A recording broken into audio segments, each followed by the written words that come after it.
Son mari mange ses enfants mystiquement. C'est l'histoire d'une femme qui a épousé un homme très riche et depuis qu'elle a épousé cet homme, elle n'a jamais pu accoucher. Du moins, elle n'a jamais pu mettre un enfant au monde. Elle tombe enceinte, mais à 2 mois, 3 mois, fausse couche. À chaque fois, c'était la même chose. Derrière cette histoire, j'aimerais que vous compreniez que il ne faut pas toujours avoir les longs yeux. Il ne faut pas toujours chercher le luxe avant votre bien-être. Cette femme s'en va en mariage chez ce monsieur après que sa famille s'est opposée. Généralement, lorsque la famille s'oppose, on va dire non, la famille est jalouse et tout, parce que c'était ses oncles paternels qui étaient pas d'accord pour ce mariage. Ils se sont opposés, ils ont donné des arguments comme quoi ils ne sentaient pas cet homme-là. Pour eux, cet homme-là était trop louche. Même son père lui-même, à un moment donné, a douté, mais après, il a cédé à cause de sa femme, c'est-à-dire la mère de la fille. Il dit non, il ne faut pas écouter tes frères là. Ils sont jaloux, ils ne veulent pas. Les enfants sont déjà mariés. Voici notre fille qui va aussi se marier. Pourquoi ils mettent la bouche? Est-ce que toi, tu avais interdit que leur fille se marie et tout et tout? Tu dois comprendre qu'ils ne veulent pas notre bonheur. On a nos filles, si la personne, aucune d'elles n'est allée en mariage. Aujourd'hui que voici une qui va aller en mariage, pourquoi l'empêcher? Pourquoi l'empêcher de vivre son bonheur? Pourquoi voir toujours le mal partout? Or, ses oncles paternels, parmi ses oncles paternels, il y avait certains là qui étaient déjà spirituels, ils ont vu le mal de loin.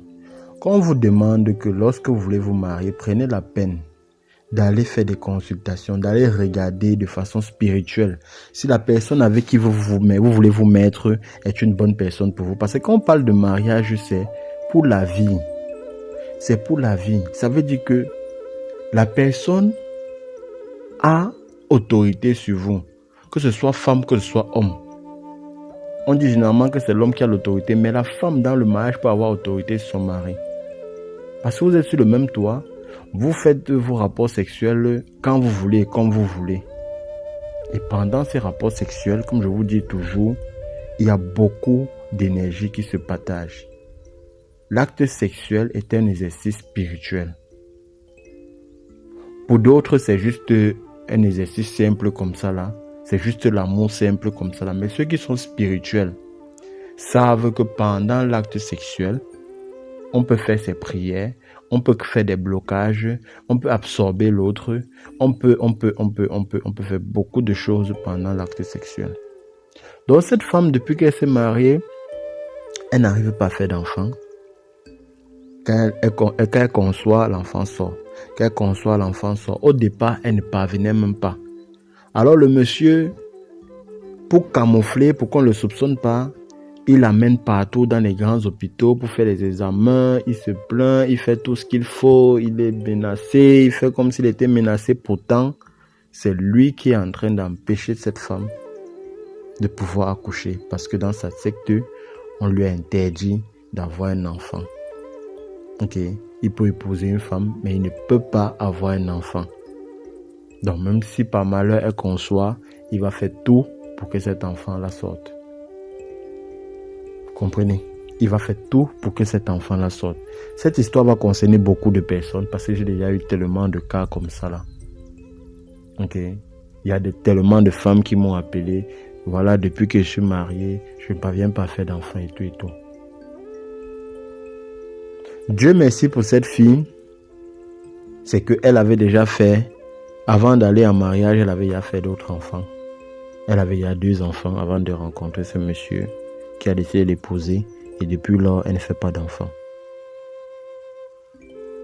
Alors, chaque fois qu'elle avait les fausses couches, le monsieur lui donnait des cadeaux. Chaque fois qu'elle faisait une fausse couche, elle avait des cadeaux. Que ce soit voiture, que ce soit des voyages et tout et tout. Donc, une fausse couche pouvait ramener beaucoup de millions à ce monsieur. Et il récompensait cette femme-là avec des cadeaux. Vous devez faire très attention, les amis. C'est pas tout le monde qu'on épouse. Lorsque quelqu'un se présente devant vous, que ce soit un homme riche, que ce soit un homme pauvre, rassurez-vous si spirituellement tout va aller. Je vous ai toujours dit que la spiritualité est la base. Avant que toute chose ne soit matérielle, il faut d'abord que ce soit spirituel. Faire la consultation dans un premier temps va vous permettre de savoir si vos deux esprits vont accepter vivre ensemble. Si vous n'allez pas vous marier aujourd'hui et vous séparer demain. Si cette personne n'est pas une mauvaise personne. Voilà l'avantage de la consultation. Ok. Alors, quand ceci s'est passé, ça a commencé à inquiéter sa mère. Sa mère a commencé à aller faire des consultations. Avant même de faire des consultations, la fille a d'abord remarqué que dans la maison, il y avait une pièce où son mari lui avait interdit de ne pas entrer. Que c'est là-bas qu'il fait ses visioconférences. C'est là-bas qu'il fait, lorsqu'il n'est pas pour travail, c'est là-bas qu'il travaille avec les gens à l'étranger. Du coup, elle ne doit pas entrer dans cette salle et tout parce qu'il y a les caméras un peu partout. Voilà, c'est une salle où à l'étranger, tout le monde... Voilà, il a inventé une histoire comme ça. Jusqu'au jour où elle a ouvert cette porte et elle a vu un gros serpent dans cette chambre-là. Avec beaucoup d'argent. Curieusement, elle n'est pas partie. À l'instant, elle a voulu partir et tout. Mais le serpent l'avait hypnotisé. Et a effacé sa mémoire. Parce que quand elle a pris le téléphone, qu'elle voulait appeler ses parents pour leur dire, directement, elle a oublié. Elle ne s'est plus souvenir de ce qu'elle a vu et tout. Quand son mari est rentré, il a su qu'elle est entrée dans cette chambre-là. Il a donc amené prendre un bain. Dans ce bain, il a versé un liquide pour effacer, pour qu'elle ne se rappelle plus jamais de ce qu'elle a vu là-bas dedans. Parce que ce que le serpent a fait, c'était juste temporaire. À un moment donné, elle pouvait encore avoir des flashs ou bien faire un rêve pour se rappeler qu'elle est entrée dans cette chambre et tout. Donc, il lui a fait faire ce bain-là. Alors, elle avait une copine. Sa copine venait de temps en temps lui rendre visite. Quand sa copine est entrée dans la maison, elle a senti une énergie bizarre. Elle a dit, ma copine, je sens qu'ici, tu ne te sens pas à l'aise. Qu'est-ce qui t'enchaîne ici? Qu'est-ce qui te retient ici? Il y a quelque chose qui ne va pas, quelque chose me dit, quelque chose ne va pas ici. Qu'est-ce qui te retient? Elle dit, non, tout va bien, je suis à l'aise, je me sens bien. On a juste ce problème de ne pas pouvoir faire les enfants. Mon mari a déjà tout fait. On a même fait les inséminations artificielles. On a tout fait, tout. Mais je ne sais pas pourquoi. Peut-être, je ne sais pas. Lui-même, on est à l'hôpital. On pensait que c'est lui le problème. On est à l'hôpital. Et tout va bien de son côté. Voilà. Mais on ne parvient pas toujours à avoir d'enfants. La fille est donc allée, sa copine est allée voir les parents de la fille. Il dit, je suis allé rendre visite à votre fille, elle ne va pas du tout bien. Elle ne va pas vous dire, j'ai comme l'impression qu'elle est hypnotisée. Elle ne parvient pas à vous dire, mais là où elle est, elle ne va pas bien. La mère de la fille est donc allée faire des consultations et elle s'est rendue compte effectivement que ce monsieur n'était pas simple. Il suçait les énergies de la fille là et elle ne pouvait pas accoucher avec lui. Ils sont venus donc un jour, ils ont pris la fille de force. Ils l'ont amenée. On a travaillé sur la fille. C'est là où elle a raconté tout ce qu'elle voyait dans la maison. Donc, elle ne pouvait pas dire, c'était là, mais c'était fermé dans sa tête, elle ne pouvait pas dire. Quand on a travaillé sur elle, a raconté tout ce qu'elle avait vu dans cette maison. Et devinez ce qui est arrivé à ce monsieur, il est devenu fou. Le monsieur est devenu fou, il a d'abord commencé par revenir demander pardon à la fille, supplier la fille de revenir. Avant de venir, il est venu, il a promis au père de la fille qu'il va lui construire une maison. Il a fait des promesses, il devenait des cadeaux et tout. Demander qu'on lui remette la fille et tout. Ils ont refusé. Comme le monsieur a pris sa voiture pour partir là, il n'a pas fait 50 mètres, il est sorti de la voiture, il a commencé la folie. Donc faites très attention. Quand on vous parle de consultation, faites des consultations. Ah non, vous prenez à léger, non, c'est la sorcellerie.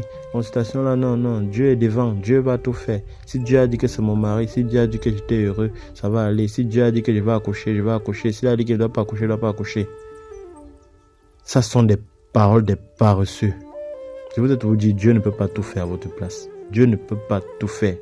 Quand il a tout mis à notre disposition pour pouvoir nous aider nous-mêmes, et que vous continuez toujours à implorer sa présence, il ne va jamais vous écouter. On dit aide-toi, le ciel t'aidera. Qu'est-ce que tu as d'abord fait pour attendre que le ciel t'aide? Qu'est-ce que toi tu as d'abord fait? Partage cette vidéo au maximum. Je sais que ça va aider un tas de personnes. Partagez. Il y a beaucoup de femmes qui souffrent dans les foyers là dehors parce qu'elles sont hypnotisées.